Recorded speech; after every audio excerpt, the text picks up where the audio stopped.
देखिए, मार्केट में time to time अलग अलग म्यूचुअल फंड हाउस की तरफ से अलग अलग कैटेगरी में आपको कुछ ना कुछ एनएफओ वगैरह मिलते ही रहते हैं और बराबर कुछ ना कुछ फंड वगैरह लॉन्च होते ही रहता है।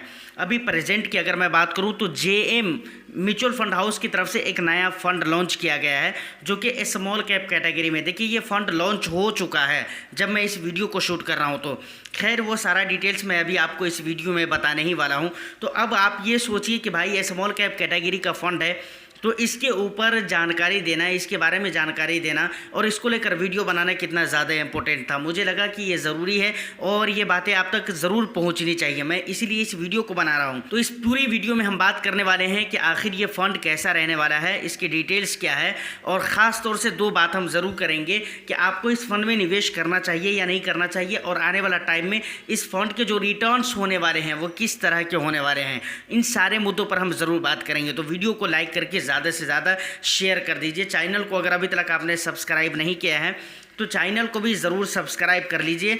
टाइम को वेस्ट नहीं करते, सबसे पहले हम फंड की जो डिटेल्स है, बेसिक डिटेल्स जिसका जानना बहुत ज़रूरी होता है, वो चीज़ मैं आपको बता देता हूँ, समझ रहे कि नहीं। उसके बाद फिर हम आगे की बात करते हैं। सबसे पहले अगर लॉन्च डेट की अगर बात की जाए तो 27 मई को ही ये फ़ंड लॉन्च कर दिया गया था। मतलब जब ये वीडियो मैं बना रहा हूँ, जब ये वीडियो आप देख रहे हैं तो फ़ंड इसका मतलब है कि लॉन्च हो चुका है। उसके बाद 10 जून को इसका क्लोज डेट है। अगर अलॉटमेंट की बात की जाए तो 18 तक का रखा गया है, लेकिन उससे पहले या उसके बाद भी हो सकता है, क्योंकि कई मरतबा ऐसा देखा जाता है कि म्यूचुअल फंड हाउस की तरफ से जो कहा जाता है कि भाई अलॉटमेंट इतने डेट को मिल जाएगा, उससे पहले भी मिल जाते हैं किसी इन्वेस्टर्स को जो पहले निवेश करके रखते हैं, और कितने लोग होते हैं जिनको बाद में मिलता है। तो समझ सकते हैं कि 18 उसके आसपास में अलॉटमेंट डेट मिल जाएगा। ओपन इंडेड फंड रहेगा ये। लमसम की अगर बात की जाए तो 5,000 रुपये से कर सकते हैं। SIP आप 100 रुपये से स्टार्ट कर सकते हैं, ये एक अच्छी बात है। देखिए, 100 रुपये से जहाँ पर SIP स्टार्ट करने की बात होती है ना, तो पर्सनली मुझे बहुत खुशी होती है। रीज़न ये है कि भाई हर किसी के पास इतने ज़्यादा पैसे नहीं हैं, और जहाँ पे 100 रुपये 500 रुपये से इन्वेस्टमेंट स्टार्ट है, SIP वगैरह कर सकते हैं, तो वहाँ पर बहुत बड़ी बात इसलिए मुझे लगती है कि भाई वहाँ पर हर बंदा निवेश कर सकता है, जो कम कमाता है ज़्यादा कमाता है, हर कोई निवेश कर सकता है। तो ये एक अच्छी बात है। एग्जिट लोड की अगर बात की जाए तो 1% है। अगर आप 180 दिनों के अंदर अंदर अपने पैसे को रिडीम करते हैं तो बेंचमार्क इंडेक्स की अगर बात की जाए तो निफ्टी स्मॉल कैप 250 है। उसके बाद फंड मैनेजर की अगर मैं बात करूं तो फंड मैनेजर असित भंडारकर है। भंडारकर या भंडारकर, जो भी प्रोनाउंसिएशन हो वो आपको सही से पता चल जाए तो आप मुझे भी कमेंट करके ज़रूर बता दीजिएगा। एक्सपीरियंस की अगर मैं बात करूं तो ये लोटस इंडिया AMC के साथ इन्होंने काम करके रखा हुआ है। उसके बाद SBI फंड मैनेजमेंट के साथ भी इन्होंने पहले काम करके रखा हुआ है। अब ये इसमें भी ज्वाइन कर रहे हैं, तो ये उम्मीद है कि अच्छा मैनेजमेंट करेंगे, क्योंकि SBI फंड मैनेजमेंट जो है एक अच्छी जगह है जहाँ पर इन्होंने काम करके रखा हुआ है। तो यहाँ पर एक बिलीव मतलब आता है कि भाई ठीक है, अच्छा काम करेंगे फंड मैनेजर। अब ज़रूरी बात यहाँ से आती है कि भाई इस फंड में रिटर्न्स कैसे मिलने वाले हैं, इसके परफॉर्म कैसे रहने वाले हैं। तो एक पॉइंट मैं आपको बताता हूँ। देखिए, अक्सर व बेशतर तो आप स्मॉल कैप देख ही रहे हैं, उनके जो रिटर्न्स है उसी आसपास में रिटर्न्स आपको मिलने वाले हैं। जो ज़्यादातर स्मॉल कैप के जो एवरेज है उस हिसाब किताब से यहाँ पर रिटर्न्स मिलने के चांसेस रहेंगे।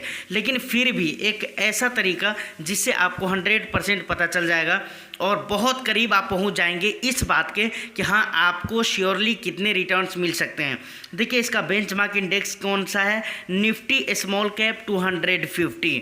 अब इस बेंचमार्क इंडेक्स को जितने भी स्मॉल कैप फंड्स फॉलो कर रहे हैं, आप देख लीजिए कि भाई इस इंडेक्स का रिटर्न्स कैसा रहा है, और इस इंडेक्स को फॉलो करने वाले जो फंड्स हैं म्यूचुअल फंड के अंदर जो स्मॉल कैप्स हैं उनके आप रिटर्न्स देख लीजिए कि 1 ईयर 2 ईयर 3 ईयर या 5 ईयर जो भी टाइम पीरियड आपको देखना है तो आप उसको देख लीजिए। आप इस बात के बहुत करीब पहुंच जाएंगे कि आपको यहाँ पर रिटर्न्स कितने मिलने वाले हैं। दो चीज़ों का रिटर्न्स आपको देखना है, पहला इंडेक्स का रिटर्न्स देखना है, और दूसरा इस इंडेक्स को फॉलो करने वाले मैक्सिमम जो फंड्स हैं उनके रिटर्न्स किस तरीके के हैं। तो आप यहाँ पर समझ चुके होंगे कि आप कैसे पता कर सकते हैं और कैसे आपको समझ में आ सकता है। लेकिन ऐसे भी अगर इन सारी चीज़ों को आप नहीं भी देखते हैं तो स्मॉल कैप के रिटर्न्स तो हर किसी को लगभग पता ही रहता है कि भाई 15-18% मतलब 15 से पकड़िए, ऊपर जो भी 15-20 एक एवरेज आप लेकर चल सकते हैं। इस बीच के कुछ भी हो सकते हैं। लेकिन हाँ, यहाँ पर एक बात और भी मैं ऐड करना चाहूँगा कि देखिए, इक्विटी मार्केट में कुछ भी तय और फिक्स नहीं होता है। ये बहुत सारी चीज़ों के ऊपर डिपेंड करता है, मार्केट कंडीशन और उसके अलावा आपके इन्वेस्टमेंट के तरीके, आपके रेगुलेशंस, और इसके अलावा और भी बहुत सारी चीज़ों के ऊपर डिपेंड करता है कि रिटर्न्स आपके कितने और कैसे बनेंगे। अब आपको इस फंड में निवेश करना चाहिए या नहीं करना चाहिए, ये सवाल मुझे लगता है कि इसका जवाब आपको अपने आप से पूछना चाहिए। यहाँ पर 2-3 चीज़ों के ऊपर आपको गौर कर लेना चाहिए। इस सवाल का जवाब बहुत ही आसानी के साथ आपको मिल जाएगा। सबसे पहली चीज़, आप देखिए कि आप इन्वेस्टमेंट स्टार्ट कर रहे हैं या ऑलरेडी स्टार्ट कर चुके हैं।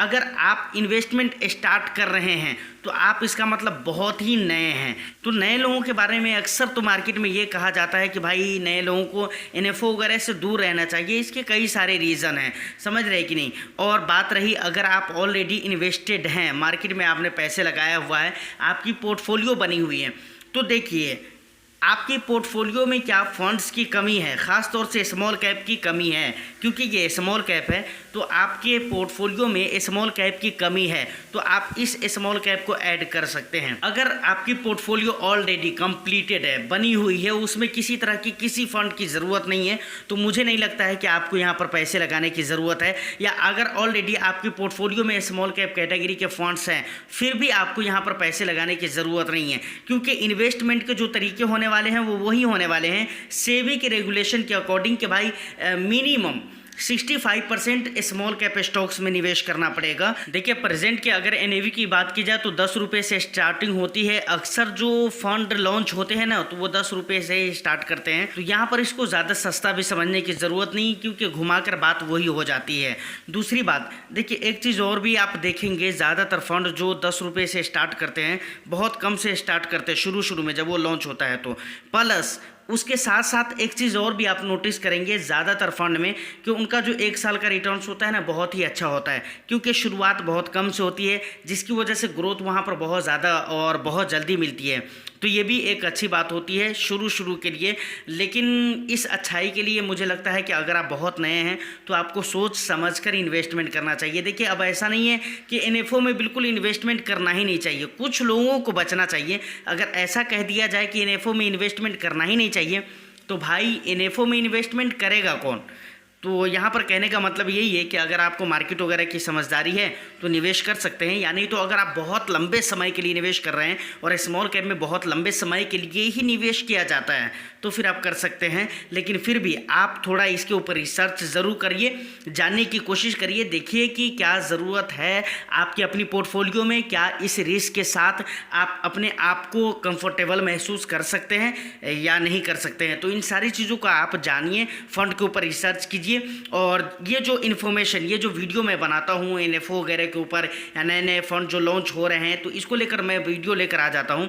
इसका ये मतलब नहीं कि मैं आपको ये कहना चाह रहा हूँ कि आप इन्वेस्टमेंट करिए या फिर नहीं करिए। ये आपके सिचुएशन डिसाइड करते हैं, और वो बेहतर डिसीजन होता है किसी भी फंड में इन्वेस्टमेंट करने के लिए जब आप अपनी सिचुएशन को देखते हुए ये डिसीजन लेते हैं। मुझे लगता है कि जो भी इंपॉर्टेंट बातें थी वो सारी बातें मैंने बता दी है। फिर भी लगता है कि कुछ छूट गया है तो आप मुझे कमेंट सेक्शन में कमेंट करके पूछ सकते हैं। मैं फिर मिलता हूं किसी नेक्स्ट एंड इंटरेस्टिंग वीडियो में। जब तक के लिए ऑल द बेस्ट। साथ ही साथ आप अपना वैल्यूएबल फीडबैक कमेंट सेक्शन में देना बिल्कुल ना भूलें।